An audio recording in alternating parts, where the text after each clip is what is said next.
going to be, it might be closed down for quite a while. I'm not, I don't want to speculate on that, but it's just a mess out there at 288. Yeah, every time it rains, things kind of get moved around. Especially all that, the construction equipment and the logs and all that mud. All right, thank you so much, Keith Tomshe at 288 and McGregor. All right, let's check back in now with our Jason Miles. He's been on South Shepherd all morning for us. Jason, how's it looking? Yeah, we're at Shepherd and the feeder right now, and I've caught up with some motorists who tried to make it through some high water and unfortunately did not make it. This is Treese Williams. Looks like you're collecting some of the water from your floorboard. Yeah, so I was just trying to make it to work today. I work at Amy's Ice Cream right up here. I saw it was a little bit of flooding right up here. I kind of tried to get over it. I got to like right here and it was fine, and then out of nowhere water just started rising. It's kind of like a flash flood thing. Water started coming in.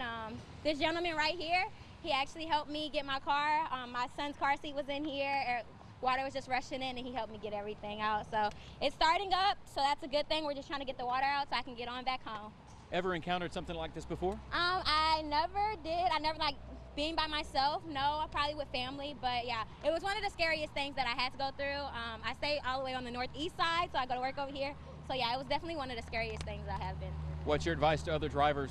My advice is, if you have to go to work far away and you know it's a flood area, just tell your boss that you can't make it. Like, nothing's more risk. Don't risk your life. Like, if you see flooding, turn around. Don't try to go through it at all, because no matter how big your car is, it will stop. It will stop in the water. All right, Treese Williams, we appreciate you talking to us. Amy's Ice Cream just up the street. Yes. And it looks like they're open. We may have to stop by a little later. Hopefully you'll get your car in order. Over here is Jose Vasquez. He got flooded as well. I just spoke with him a few minutes ago. He was taking his wife to work. Thought he could make it through the intersection of Shepherd and the feeder.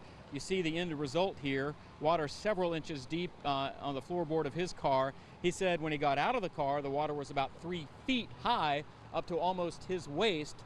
And Sergio, if you can pan over here to the actual intersection, I can tell you guys, within minutes, this water went down dramatically. I mean, right now, there's no water left in the intersection. And that's very good news, because if you've been watching my live shots, the water was pretty deep earlier. Now it seems to be going down. We encountered a neighbor here who lives on the corner. He was actually going